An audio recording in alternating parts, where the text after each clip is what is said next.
Dragi prijatelji, večeras ćemo u čudnim pričama pričati jedan događaj koji se desio pre par meseci. Naime, pričat ćemo o nestanku Ivana Vioglavina.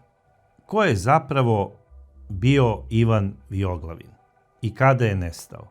Ivan Vioglavin je rođen pre 35 godina, tačnije 1990. godine u Zrenjaninu, 13. septembra. Inače, on je živeo sa svojom porodicom u mestu Aradac, imao je oca, majku i mlađeg brata. Odrastao je u svojoj porodici, u svom mestu je završio prva 4 razreda osnovne škole, a kasnije je otišao za Zrenjanin. Završio je 8-godišnju školu, a potom upisao srednju mašinsku školu. Završio je 3. stepen za mašin bravara. Posle završene srednje škole, Ivan je neko vreme proveo kod kuće dok je čekao poziv za odsluženje vojnog roka. Ivan Vioglavin odlazi u armiju posle završene srednje škole i po odsluženju vojske vraća se u svoje mesto i zaposlio se u firmi gde je radio i njegov otac. Tačnije, zaposlio se u javnom komunalnom preduzeću Gradska čistoća u Zrenjaninu. Ivan Vioglavin je tamo radio u odeljenju za popravke, radio je kao mašin bravar. Otac Milan je radio u toj istoj firmi sve do svoje smrti 2020. godine. Majka Lila je bila domaćica i ona je brinula o svojim sinovima i o svom suprugu, naravno sve dok je bio živ. Radila je tu neke poslove oko kuće, znači bašta i sve ono što rade žene na selu. Ivana je teško pogodio gubitak oca zato što je bio veoma vezan za njega. Međutim, takva je sudbina, to je pogodilo i majku Lilu i ona, kako i sama kaže, ove godine je tek stekla pravo da dobije porodičnu penziju. Inače, ja sam se telefonom čuo sa majkom i razgovarao sam u vezi ovog slučaja, o kome vam večeras pričam. I kako kaže majka, Ivan je bio jedno vredno i pošteno dete, znači treba verovati majkama, da nije bio problematičan, imao je devojku sa kojom se zabavljao, ona je bila isto njegovo godište, znači 1990. je rođena bila i njegova devojka i sa njom je odlučio da stupi u brak 2025. godine.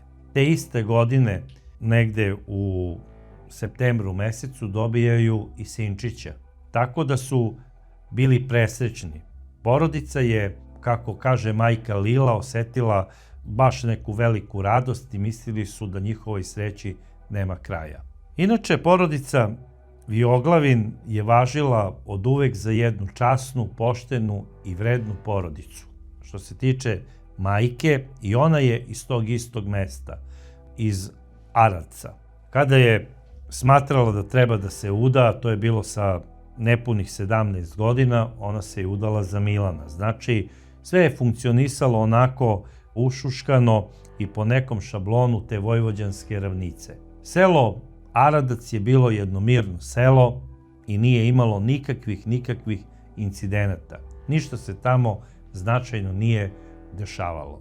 A kao i svako maltene vojvođansko selo, imalo je i svoju omiljenu kafanu, Duga, koju su držali otac i sin po istom imenu i koji se prezivaju Labata. Znači, Mihal Labat se zove i otac, koji je rođen 61. godine, i njegov sin Mihal, koji je rođen 1989. godine.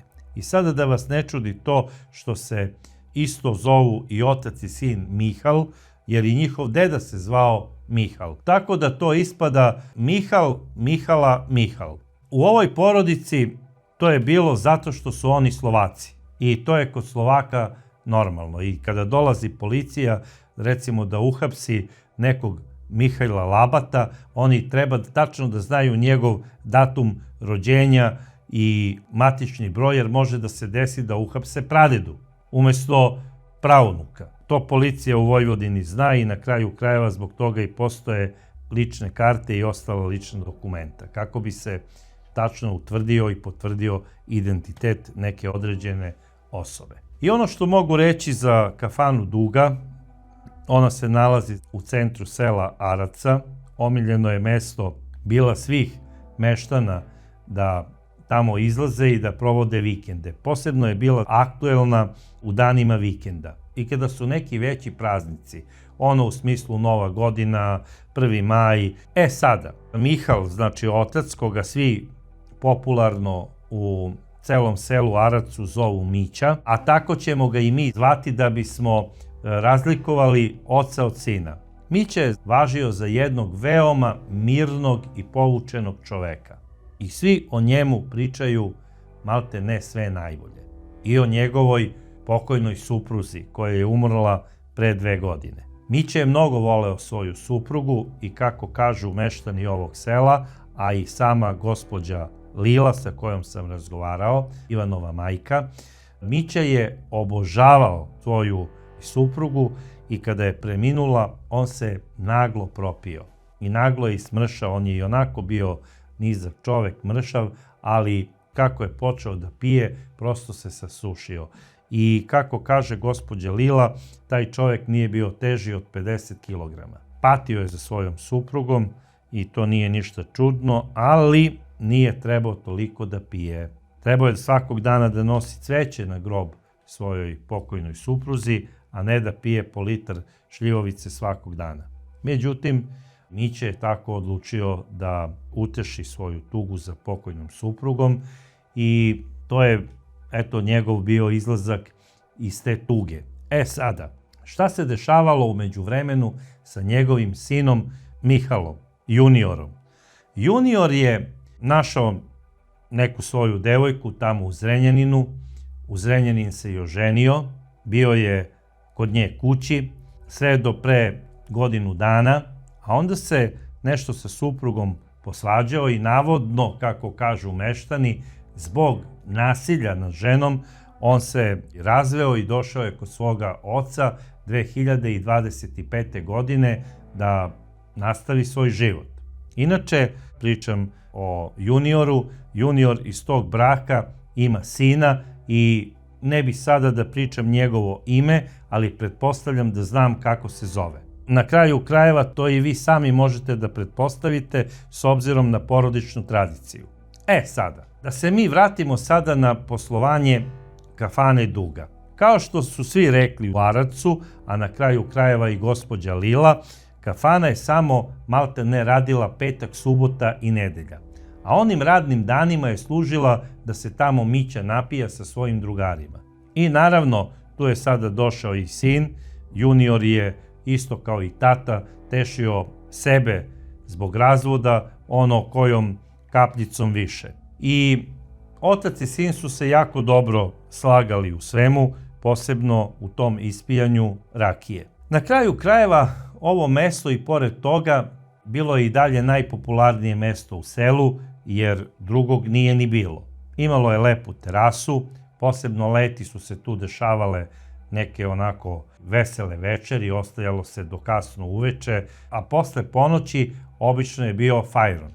Nekada je znala tu da bude i neka muzikica, ali to je bilo samo o tim važnim praznicima ili ako je neki povod, tipa neki 18. rođendan ili rođenje deteta. I onda se tu donosilo prase, muzika je bila do zore i svašta nešto. Mića je bio uvek dobar domaćin i nije bio cepidlaka. Ko recimo nije imao para da proslavi punoletstvo svog deteta, moglo je to i na veresiju, pa kad ima on to plaća i svašta nešto je Mića izlazio u susret svojim meštanima iz sela i zbog toga je bio jako popularan u selu. Sada, ono što je jako bitno, moram i to da kažem, da i sama Ivanova majka Lila kaže da je ona od uvek imala veliko poštovanje prema ovoj porodici Labata, zato što su oni sa njenom porodicom bili u dobrim odnosima i, kako kaže, uvek smo živeli dobro, znali smo se tu svi iz sela, a posebno sa tom porodicom smo bili dobri i na kraju krajeva pomagali smo se kad god je šta trebalo. Da li se to pomaganje odnosi recimo u smislu ako neko zida nešto u dvorištu tipa ambar ili nešto, pa sada svi se okupe da pomognu, ili recimo možda neka pozajmica novca ili neki rad na poljoprivrednom imanju, sve jedno je, ove porodice su živele baš u dobrim odnosima i u slozi. Pričam o porodici Ivana Vioglavina i o porodici Labata. Sada, šta se dešava dalje? Kao što sam rekao, Ivan se oženio, doveo je svoju devojku, dobio je sina i bio je izuzetno odgovoran, kako kaže njegova majka Lila, prema porodici.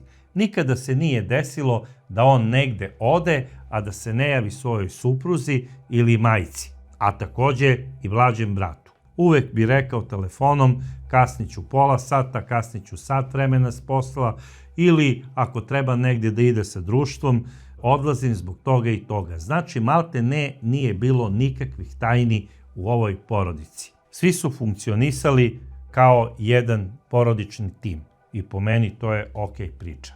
Tako da i 2. januara 2026. kada je Ivan krenuo do kafane Duga, on je rekao svojoj supruzi, mlađem bratu, a i mami Lili, da ide do kafane kako bi se našao sa svoja 4 druga, jer planira sa njima da te večeri igra šah do ponoći. I to se i desilo.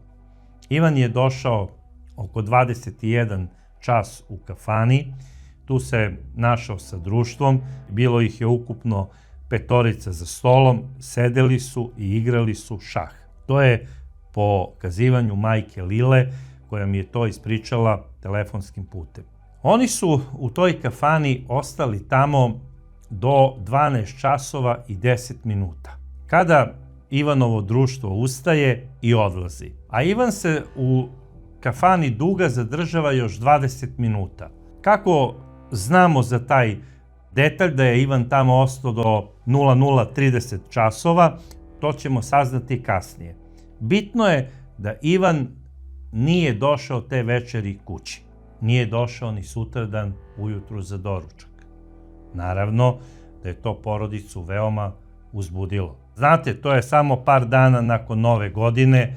Ivan, kako kaže njegova majka Lila, bio je strašno odgovoran. Nikada ne bi otišao od kuće ili da se zadrži sa društvom, a da se ne javi telefonom. I to veče, kada se nije pojavio, Ivanova supruga ga je zvala nekoliko puta, ali Ivan je bio nedostupan. Zvao ga je i njegov rođeni brat, njegov mlađi brat. Međutim, telefon nije ni zvonio, tako da se Ivan nije javljao. Znači, govorna pošta je govorila, broj je nedostupan.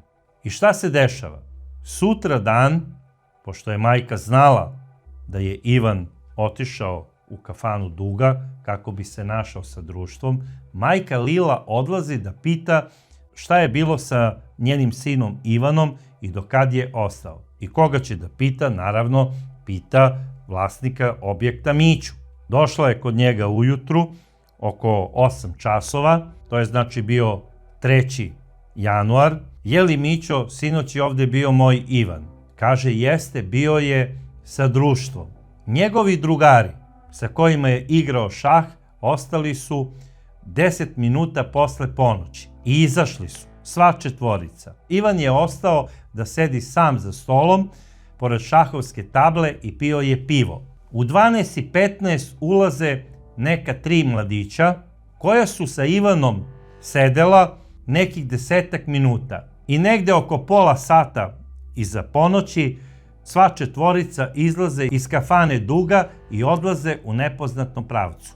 I kako je Mića rekao, ta 3 momka su njemu nepoznata. Prvi put ih je video u životu i kako kaže, pretpostavljam da su sigurno iz Zrenjanina. I tu je sada majka Lila pitala juniora Mihala, da li ti slučajno poznaješ te momke koji su došli da se vide sa mojim Ivanom i gde su otišli? Kaže, ne, ja ih ne poznajem i nemam predstavu gde su otišli. Samo sam čuo zvuk automobila, ali to meni ništa nije bilo čudno, nisam izlazio napolje i ne znam ni na koju su stranu otišli, da li u pravcu Zrenjanina, Kikinde ili gde već, nemam pojma. Majka Lila je otišla svojoj kući i sve je to prenela članovima porodice. Sutra dan u Zrenjaninu Ivanov rođeni brat se raspitao kod nekih prijatelja da li su vidjeli Ivana na ovom ili onom mestu. Otišao je i do firme. Nije se pojavio ni u firmi. Pitao je na nekoliko mesta. Već dan posle toga, 5. januara, majka Lila sa svojim mlađim sinom odlazi do policijske stanice Zrenjanin i prijavljuje nestanak svoga sina Ivana Vioglavina. Rekla je da je zadnji put viđen u kafani Duga, da je izašao sa 3 nepoznata momka i da od tada se nikome nije javljao i da je njegov telefon nedostupan. I to je za nju jako čudno i kako je tamo dala izjavu u policiji, rekla je da je njen sin veoma stabilan, da on nikada ne bi digao ruku na sebe, da je jako odgovoran, posebno od kada mu se rodio sin, koji ima svega nekoliko meseci, i da mu nikakva glupost ne bi pala na pamet. I naravno, posle ove prijave počinje potraga za nestalim Ivanom. Porodica počinje na svim društvenim mrežama da šeruje objave o nestanku. Opisuju Ivana kako izgleda, kažu da je visok oko 180 cm, da je težak 90 kg, da je sportski građen, da ima smeđu kosu, da ima pravilne crte lica i na kraju krajeva daju njegove slike na društvenim mrežama kako izgleda. I mole sve građane koji imaju neku informaciju da se jave na taj i taj broj telefona. I u potpisu je dole pisalo porodica i majka Lila. Znači, to je bio majčin telefon. Međutim, dani su prolazili, na ovaj broj telefona se niko nije javljao kako bi rekao da je ovde ili onde video Ivana. Što je najgore, nije se javljao ni Ivan. Porodica je verovala da će se jednog dana Ivan javiti i svi su se molili, malte ne, da se taj trenutak desi što pre. Međutim, dani su prolazili dugi kao godine. I apsolutno razumem brigu ove porodice, jer jako je teško kada vam dete, partner, brat, suprug sa kojim imate dete nestane i vi ne znate ništa o njemu. Čak su kružile razne priče da je pobegao sa ovim, te da je otišao tamo. Neki ljudi su čak pričali da je možda i uhapšen. Neki su govorili da je te večeri, kada je nestao, navodno bio i pretres njegove kuće, jer je neko anonimno dojavio kako Ivan u svojoj kući krije narkotike. Tako su pisale novine u Srbiji. Blic, Novosti, Kurir.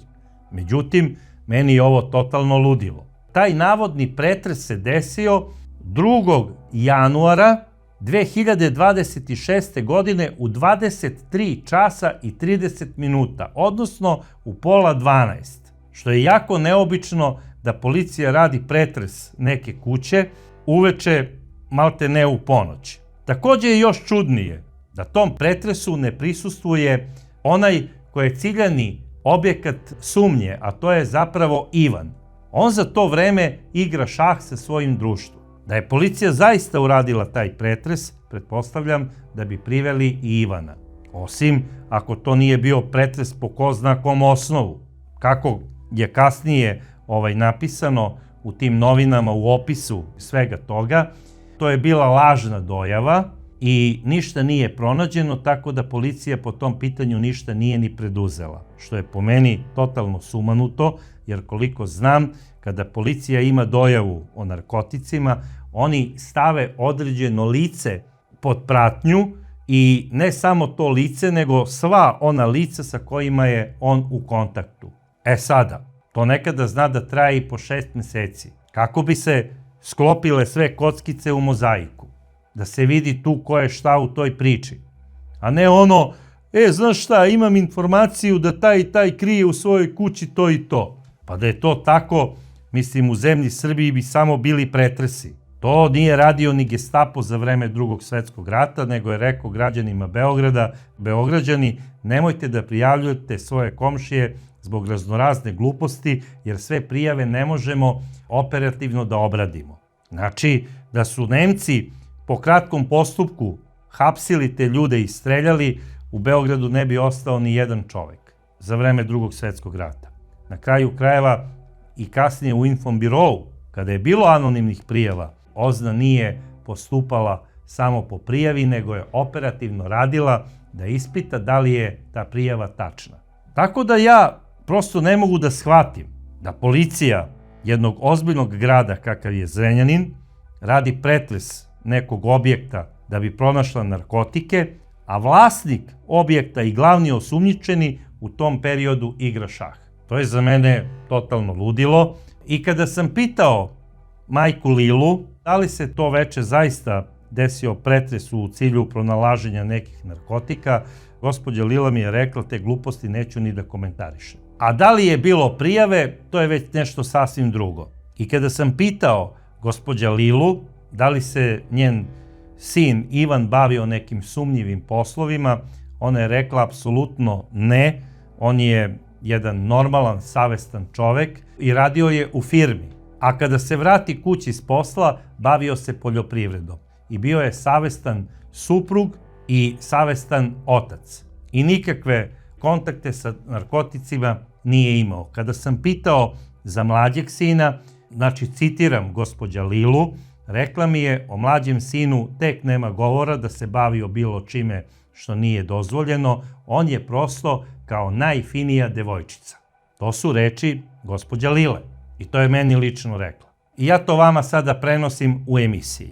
Sada, zašto uopšte novine pišu da je bilo tog pretresa? Prosto mi je čudno da neko može tako da nešto napiše, a da se nije desilo. Možda je bila neka prijava, da li u komšiluku ili u blizini porodične kuće Vioglavin i možda se odnosila recimo na narušavanje javnog reda i mira. I možda je neki postariji komšija to povezao, pa je kasnije novinarima rekao, bio je pretres te večeri u 23 časa i 30 minuta, jer koliko znam, policija u to vreme izlazi samo po prijavama za javni red i mir, ako se ne daj Bože desi neko ubistvo ili možda neko razbojništvo ili neko teško krivično delo. Znači, izlaze interventno, odmah po prijavi i urgentno. I sada, kada malo bolje razmislim šta se sve dešavalo u našoj zemlji po tom nekom kriminogenom receptu i kada su neki zvaničnici veoma bitni iznosili opise, maltene model rada pojedinih kriminalnih grupa, prosto se normalan čovek izbezumi od straha. Mnogi u ovoj zemlji su prestali recimo da jedu ćevape i roštilj. To odgovorno tvrdim, evo ja više ne jedem ćevape. Kad god u kafani vidim ćevape, setim se mnogih nestalih ljudi u zemlji Srbiji. Jer sećam se kad su neki državni zvaničnici izašli na Dnevnik u udarnom terminu i rekli su otkrivena je jedna kriminalna grupa koja je od gomile svojih protivnika pravila ćevapčiće i pljeskavice. I ja koji sam sa jugoistoka Srbije, koji obožavam roštilj, kada sam ja prestao da jedem roštilj zbog toga, onda možete da zamislite jednog čoveka koji nije navikao na neke stvari tipa ubistvo ovo ili ono, na ovaj način ili ovaj način. I sada kada on čuje da je neki mladić nestao, posebno iz njegovog mesta, on odmah se uplaši i pomisli na one mladiće koji su nestali u onoj famoznoj mašini za mlevenje mesa, koja je pronađena tamo u nekoj vikendici na nekom zapuštenom salašu. I to je sve navodno bilo povezano sa nekim narkoticima. I sada čovek koji ima 80 i kusur godina, njemu proradi mašta i kaže aha, to se sada dešava i u našem mestu, možda je on bio u kombinaciji sa nekom moćnom ekipom iz nekog velikog grada kakav je Novi Sad, Zrenjanin ili Beograd ili recimo Pančevo i sada eto nestao je i naš Ivan i ko zna šta se desilo s njim. Možda je policija tu dolazila kako bi tražila narkotike. Tako da ja apsolutno sumnjam da je tu bilo kakvog pretresa od strane policije po tom pitanju, mada kada malo bolje razmislim, ako je bilo tu neke prijave, možda je onda to motivisano možda nekim drugim stvarima o kojima ćemo tek raspravljati. Što se tiče porodice, ona i dalje traži Ivana, majka Lila sve više i više sklapa neke kockice i na kraju je čak bila besna na Miću i na njegovog sina Mihala i odlučila je da ovu dvojicu kao sumnjive prijavi policiji u Zrenjaninu. I to se desilo 5. marta. Rekla je, ova dvojica su mi nešto sumnjiva i šta je tačno navela u prijavi, to stoji tamo u zapisniku. I šta kaže sada meni majka Lila? Kaže da je ona kasnije čula kako su Mića i njegov sin Mihal navodno sutra dan 6. uveče u ponoć izneli svoj zamrzivač, stavili ga tamo na prikolicu od automobila i odvezli su u nepoznatom pravcu taj zamrzivač. U ponoć, u gluvo doba da ih niko ne vidi, ali uvek neko gleda. Sada, da li je zaista neko od komšija tako nešto video? Ja to sa sigurnošću ne mogu da tvrdim, ali takve glasine i takve priče su došle do majke Lile. I dok je policija radila svoj posao u pronalasku Ivana, tražila ga je, bila je od strane MUP-a i raspisana poternica za nestalom osobom. Znači sada je cela zemlja i ceo region znao da je nestao Ivan Vioglavin, star 35 godina, i ceo region ga je tražio. Obavešten je i Interpol. Tako ide procedura. A obaveštene su i sve policijske stanice nizvodno od Aravca, depešom malte ne sve dole do ušća Dunava u Crno more. Da ako se pojavi neki leš, da se ispita da li slučajno se ne radi o Ivanu. Jer policija je na kraju krajeva imala i tu pretpostavku kao sumnju da je ovaj mladić sam sebi presudio tako što je skočio u reku. Vreme je prolazilo i došao je i 12. mart. I zaista, 10 km nizvodno od Aravca, Tisa je izbacila telo nekog mladića. To su odmah prijavili ribari i ribočuvari. Policija je došla, uradila je uviđaj i odmah su pretpostavljali da se radi o nestalom Ivanu. Telo je poslato na obdukciju u Zrenjaninu i tamo je naravno pozvana i majka Lila koja je odmah prepoznala svog sina. Ovaj mladić nije nastradao tako što se utopio u reci, on je nastradao tako što mu je nekim oštrim predmetom oduzet život sa 3 uboda u predelu grudi i imao je veliki razrez na vratu. To je ono što kaže majka. Na sudskoj medicini je zadržan 10 dana. 22. u nedelju Ivan je sahranjen u prisustvu svoje porodice i prijatelja na seoskom groblju u Aravcu, pored svoga oca. Sudbina je tako htela da se Ivan možda prebrzo sastane sa svojim ocem na onom svetu. I to je ono što je najžalosnije. Svi su bili u šoku, a veći šok za porodicu je bio i saznanje da je 18. marta u podne izvršeno hapšenje dvojice muškaraca koji su navodno ubili Ivana. Možete da zamislite, radilo se upravo o ocu i sinu, vlasnicima kafane Duga iz Aravca. I kada je policija radila uviđaj, oni su tamo pronašli tragove krvi po celoj kafani. I na terasi, a i unutra, znači u samom objektu, što znači da se Ivan branio, oni su ga jurili i kako je policija utvrdila, po priznanju, pretpostavljam i tužilaštvo, ubistvo je izvršio Mića, a njegov sin Mihal mu je pomogao da se otarasi leša. I Mića je samo iz njemu znanih razloga ovog mladića, koji može po godinama da mu bude sin, nožem ubo 3 puta u grudi i jednom u vrat. A posle toga su ga umotali u ćebe i u to ćebe su ubacili i Ivanov telefon navodno i nož sa kojim su izvršili ubistvo. Odneli su umotanog Ivana do gepeka svog automobila i odvezli ga do Tise,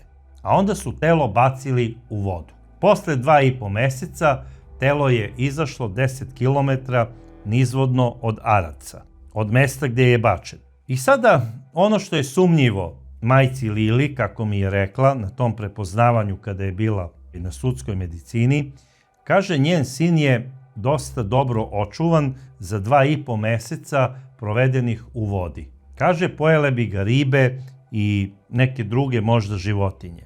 Voda nekada zna u zimskim uslovima da konzervira telo. Po dolasku toplih dana zagreva se i voda, zagreva se i sam leš koji je u vodi, dolazi do nadimanja tela, stvaraju se gasovi u trbušnoj duplji i telo izlazi na površinu. Ja sam bio prisutan dalekih 90. godina kada sam radio na sektoru Dunav, kada voda u proleće izbaci leš nekog ribara koji je nastradao i nestao u toku zime i nećete verovati, dešavalo se da se oko tela tog ribara nalazi recimo gomila užadi koje je on bacao radi lovljenja ribe i recimo ista je uhvatila penta, to je onaj motor za čamac koji je jako težak i dosta jak i onda zajedno sa tim ribarom odu na dno i u proleće kada dođe do stvaranja ovih gasova telo podigne i one mreže i celu pentu.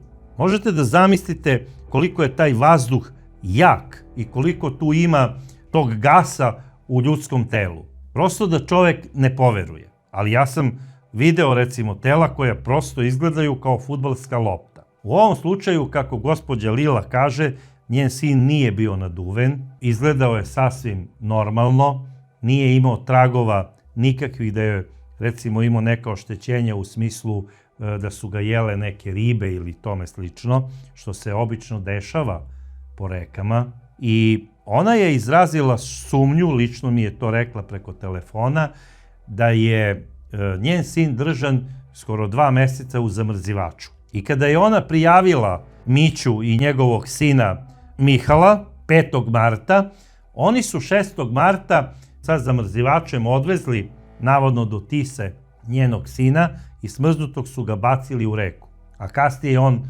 7 dana posle toga pronađen 10 km nizvodno. Telefon i nož, a i to ćebe, nisu pronađeni nigde. Majka Lila kaže da još uvek nije dobila od policije obdukcioni nalaz i da ona sa sigurnošću ne može da tvrdi od čega je njen sin nastradao. Na kraju krajeva to će se ustanoviti u toku sudskog procesa. Bilo kako bilo, ona, a i celo njihovo mesto Aradac, a i mnogi u Zrenjaninu sumnjaju da je otac preuzeo krivično delo koje je navodno počinio njegov sin. I to su samo sumnje koje će možda istraga utvrditi ili potvrditi, ili će na kraju krajeva da se sudi Mići za krivično delo ubistva, a njegovom sinu Mihalu za krivično delo pomaganja i uklanjanja tragova ubistva. Na kraju krajeva i za to krivično delo može da se izrekne malte ne ista kazna kao i ubici. Tako da majka Lila, kako je rekla, ja očekujem od ove države pravdu za moga sina i očekujem najstrože kazne. Odnosno, precizirala je lično u razgovoru sa mnom da se nada doživotnim kaznama zatvora za oca i sina koji su ubili njenog Ivana. Sada, majka, a i cela njena porodica se nadaju da će saznati i motiv zašto su ovo dvoje ubili njihovog Ivana. Ona kaže da ona apsolutno odbacuje svaku mogućnost da je Mića izvršio to krivično delo i da je ubeđena da je to uradio sin i da tužilaštvo treba da ide u tom smeru. Osim toga, Mihalj i Ivan su se družili. Oni su iz istog mesta, iz malog mesta i generacija su. I ako je on prisustvovao ubistvu koje je uradio njegov otac, treba prosto uprti sve centre pozornosti, staviti pod lupom i saizvršioca, da je možda on glavni izvršilac, jer ubice se obično nalaze među onim osobama sa kojim ste se družili. Ako ste muškarac, a ako ste žena, onda među emotivnim partnerima. Ovo dvoje mladih ljudi možda su imali neke neraščišćene račune, o kojima mi sada ne možemo ni da pretpostavljamo. Da li je motiv možda neki novčani dug? Da li je motiv možda neki neraščišćeni poslovni odnos, odnosno neka kombinacija koja se bavi nekim nedozvoljenim stvarima, a mi o tome ne znamo ništa, to je znači samo neka pretpostavka. Mogući motiv možda je i politika, jer svedoci smo raznoraznih lokalnih izbora, velika je podela među biračima, velika naelektrisanost, možda je neko nekome opsovao lidera, povučen je nož i pala je krv. Svašta ima i svašta se dešavalo. Na kraju krajeva to ne bi bilo prvo političko ubistvo u ovoj zemlji. Bez obzira što se radi o ljudima koji su prosto anonimni za veliku političku scenu u državi. Ali oni su bili poznati u svom selu. A na kraju krajeva, kada bi meni neko rekao desilo se ubistvo u nekoj kafani, tamo u nekom malom mestu, ja bi odmah pomislio da je motiv politika. Jer ljudi su davno prestali da se ubijaju zbog žena po kafanama, zbog fudbala dibidus se više ne ubijaju, ubijaju se samo zbog politike i zbog droge. Iako nije u pitanju politika, onda je nešto sasvim drugo, jer prosto ne mogu da verujem da je neko nekoga ubio bez motiva. Na kraju krajeva, tužilaštvo iz Zrenjanina vodi istragu protiv oca i sina koji su okrivljeni za ovo ubistvo i očekujemo istinu. A na kraju krajeva i pravednu presudu za pokojnog Ivana, jer to je zaslužio i on, a i članovi njegove porodice, kojima želim svaku sreću ovoga sveta, a vama, dragi prijatelji, također želim svako dobro i da vam se ovako nešto nikada ne desi, niti u komšiluku, a još manje u vašim porodicama. Do sledeće čudne priče pozdravlja vas i voli vaš Braca. A sve što mislite u vezi ove epizode, kao i dosad, pošaljite u vašim komentarima.